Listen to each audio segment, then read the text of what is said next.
আসসালামু আলাইকুম গাইস, সবাই কেমন আছেন? আজ আমি একটা নতুন রান্না শেয়ার করব আপনাদের সামনে।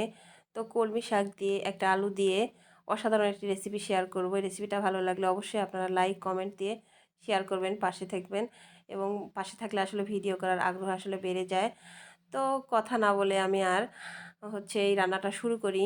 প্রথমে আমি এই শাকগুলোকে লম্বা লম্বিভাবে কেটে নেব এবং এই শাকে বেশি পাতা আমি ব্যবহার করব না। এবং শাকটা কাটার পরে আমি আলু আলু ফালা ফালা করে কেটে তার মাঝখান দিয়ে কাটবো এরকম লম্বাভাবেই। এবং আলুটা বেশি মোটা করব না, একটু পাতলাভাবেই কাটবো। এবং আলু আর শাকটা ভালোভাবে যখন কাটা হয়ে যাবে তখন আমি শাকটা আর আলুটা ভালোভাবে ধুয়ে নেব এবং আলুতে যেন কোনো ময়লা না থাকে, আবার শাকেও যেন কোনো রকম ময়লা না থাকে। এবং শাক আর আলু ভালোভাবে এই যে কেটে নিয়েছি। এবং অন্য সাইডে ধোয়ার পরে আমি এই যে 4টা পেঁয়াজ কুচি করে নিয়েছি এবং সাথে পেঁয়াজ আদা বাটা, রসুন বাটা, পেঁয়াজ বাটা হালকা পর্যন্ত নিয়েছি। তারপরে একটা ফ্রাই প্যান গরম করে তার মধ্যে একটু তেল দিয়ে আমি 2টা পেঁয়াজ কুচি দিয়ে দেবো এবং পেঁয়াজ ব্রাউন কালার পর্যন্ত ভাজবো এবং বেশি যেন পুড়ে না যায়।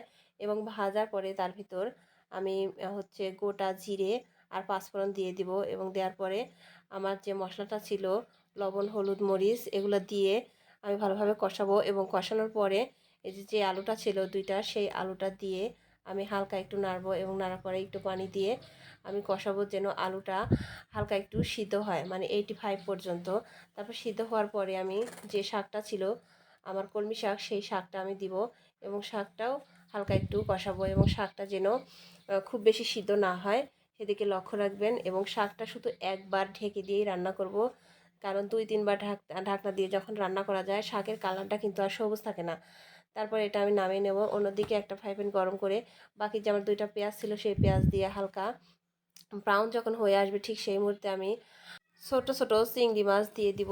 এবং এই চিংড়ি মাছগুলো আগে থেকেই ধুয়ে রেখে দিয়েছিলাম এবং চিংড়ি মাছগুলোর ভিতর শুধু লবণ আর হলুদ দিয়ে এই যে সামান্য একটু বলক আসতেছে সেই মুহূর্তে হালকা সিদ্ধ করে নেব। এবং সিদ্ধ করা যখন হয়ে যাবে ঠিক সেই মুহূর্তেই আমি আমার যে শাকটা হয়ে গিয়েছিল নামিয়ে রাখছিলাম সেই শাকটাই আমি আসলে দিয়ে দিব। আমার শাকটা তখন রান্না হয়েছিল না পুরাপুরি। তারপর আমি এটা দিয়ে সামান্য একটু সময় পর্যন্ত রান্না করে নেব। এবং দেখুন গাইস, ফাইনালি আমার এত সুন্দর একটা কালার আসছে। তো এরকম সকাল সকাল গরম ভাতের সাথে কিন্তু সত্যি জমে যাবে। সো আজ এ পর্যন্তই। সবাই ভালো থাকবেন, সুস্থ থাকবেন। আল্লাহ হাফেজ।